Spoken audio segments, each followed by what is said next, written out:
doing, we're going to be jumping into dimensioning examples. I want to make sure that I had some videos uploaded for you, and I'm going to walk you through dimensioning drawing 1 and 2. We're going to be recreating these models from the drawings, and then we'll be dimensioning them similar to what you see here. Really, in you drawing the sketches, you'll get an understanding of how to properly dimension these parts themselves. Now, before I get started, please make sure that you submitted the base plate. If you have not done so, it is late. It is due last week. I know all of you at least have that square. If you're really struggling with it still, please reach out to me. I don't want you to just receive a 0 when you put forth the effort. So what we're going to do, of course, is we're going to create a new document. I want you to name this 1.2.4. We're going to name this dimensioning. I'll show you the shorthand. You can type in dim.ex, dimensioning example. You're going to put in drawing 1, of course, first and last name. Okay, dimensioning example drawing 1. Okay, we're going to create that there.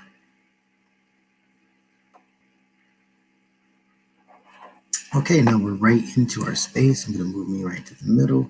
We're right in the space. I'm going to be using drawing number 1. We're going to be using drawing number 1. With that, so I'm going to make that bigger. As always, we're going to start on our front plane. This is the front view. If you do remember isometric view, this being your front view, we're going to recreate this sketch. We're going to recreate these dimensions, and we're going to model this in 3D. So first, I'm going to start my sketch. I'm going to click the front plane, and I'm going to click the front view. Nothing new. Now we're sketching this. We want to use this left bottom corner as our origin. That helps us anchor the sketch itself. So I'm going to click line. I'm going to click the origin. I'm going to click the top corner. And remember, we're always just trying to sketch out an eyeball what this looks like. We do know that this at least matches here. So if I move my mouse close, look at the yellow lines. I have not clicked anything yet. Now I'm clicking. I'm going to move over to the right. I'm going to move down. I do want to line up with, now if this is in the way, you can always zoom out, zoom back in. Going to click here. Remember, we want this to be lined up with the origin. Then we're going to come right back to our origin. Boom, you see that it turns gray. We're looking good. We're going to click off of line. We're going to click dimension. Remember, if you can't find dimension, you can type in dimension. Click our front view, we'll get to zoomed in a little more. We'll be able to see that there's a couple of things with this dimensioning. And I know that some of this may be confusing, but I'll walk you through it.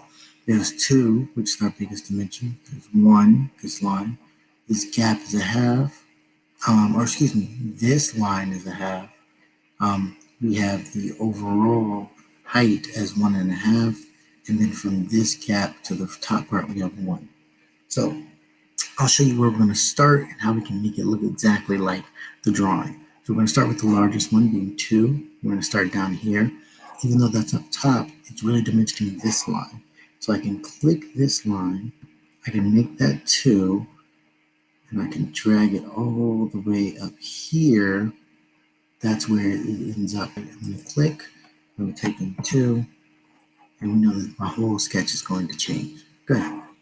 This line here is going to be 1, so I'm going to click this line, and I'm going to type in 1. This line right here is a half. I'm going to click this line. I'm going to try to match it with that line there. I'm going to type in 0.5. Now let's go to the other side. This line here is going to be 1.5. I'm going to click this line. I'm going to make that 1.5. Okay. And then this distance here, which is going to be a little interesting, but you can make it work, is saying that from the top line to this middle line is going to be 1 inch. I can use this line here. Don't worry, remember to click 2 lines. I click these 2 lines, I drag this out, and this is going to be typing in 1. Now, it may look slightly different But more or less, we have everything that we're looking for. We have 2, 1, we have the half, we have 1, and we have 1.5. This perfectly matches everything that we have in our sketch. One thing that you may learn is that you do want to line these up just so they look a little prettier, right? Great, we're going to go into extruding. We're going to extrude by how much? 3/4, okay? I'm going to click extrude. I'm going to extrude 3/4. Now, I can't really type in 3/4, or can I? So I can type in 3/2, 4. 3/4. If you know what that is, that's really 0.75, right? But let's type in 3.5 or 3/4, 3/4. You press check mark. You go into our isometric view. We now see that we have exactly here the same model, 3/4, and we successfully practiced not only dimensioning but now recreating our model skills, giving you 2 for 1. Let me check time. Oh, we have plenty of time. So let's see if I'm able to do 3 drawings for you. We'll see. We're going to move right on to the second drawing. We can keep this here. I do want you to create a new document. Remember, it's going to be the same naming, just drawing number 2. So document, and that's going to be, well, what did I say? 1.2.4, yep. 1.2.4, that's dimension, BIM.ex, okay? And this is drawing 2, remember, first and last name. Shorthand, don't worry about it. I'm going to open up a new drawing. This is drawing number 2. Little fun here because we're going to be actually drawing a hole. Now, as you can see in the drawings, a hole is dictated by these dotted lines.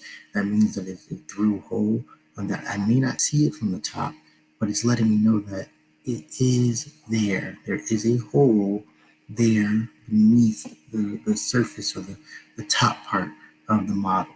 But again, we're going to sketch out the front view. We're going to practice our dimensioning skills, and then we're going to extrude this by 1.5. Okay, let's go. So we're going to click start, just click sketch. We're going to click front view. Then we're going to click sketch, click front plane, and then front view. Let me get the correct terms here. And the same, we're going to make sure that we click the left bottom corner as our anchored or origin point. And then we're going to sketch this out as best as we can. The great thing is we can use a square to sketch out this part, and then we're going to just drop a circle at the bottom, and we'll dimension that as we go along. Remember, sketch it out as best as you can see it, and then you're going to dimension it.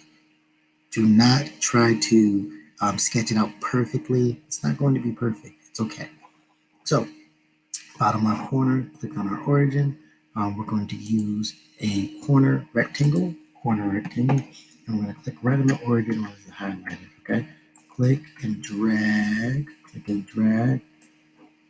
and there we have it. We have a square. It's not the same size, but we're going to make it work. Let's click here again, and we're going to go to circle, center point circle. If you can't find it, you can always type in circle. We're going to add a circle to this bottom part right there. Now, you don't want this to touch. If you look over at the sketch, they do not touch. You want this to be a little ways from the side, close, not touching. If it's touching, you'll have issues. Just Control Z, edit, undo, draw it again. Now, what do? Dimensions. Now we're going to sketch this out to look more accurate and to fix the sizing of everything. So we have our biggest dimension, which definitely start with your biggest dimension to help frame of reference. 2.5 from the top line. That's 2.5 wide. It's 2 inches tall, and then the circle itself is going to be 3/4 for the diameter, 1 inch from the right side, and it's going to be a 1/2 inch tall. Okay, so largest dimension, I'm going to click the top line, and that's going to be 2.5 or 2.5. 2.5. Press enter.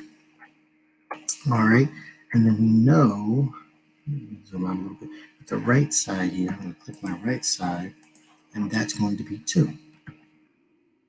Okay, looking good. Now, if we zoom in and we click our circle, we're going to make that 3/4. I'm going to just click the edge of my circle. I'm going to pull this down here, similar to what you see there. Remember, I can just type 3/4, 3/4, or I can type in 0.75. It will do the math for you. That's perfectly fine. I press enter, comes out to 0.75, and it's there.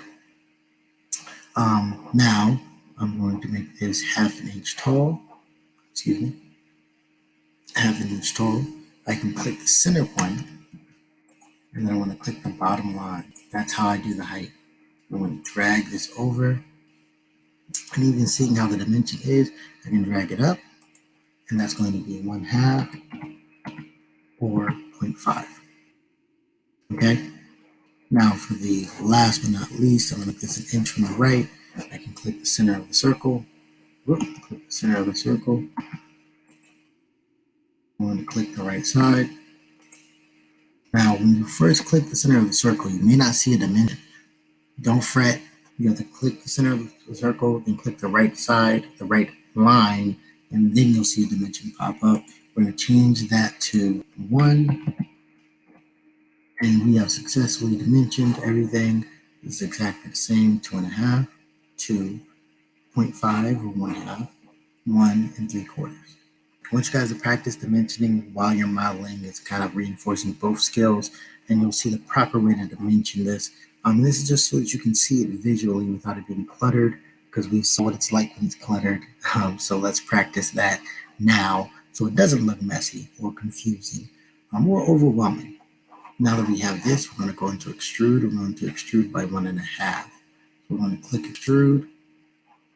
We can move this into isometric view. At this point, it's already Onshape knows that you want this to be a hole. So there should be no material there. Now we're simply changing this dimension to 1.5, which is 1.5. It gets a little funky when you try to type in complex fractions. So you could just type 1.5, press enter or the check mark.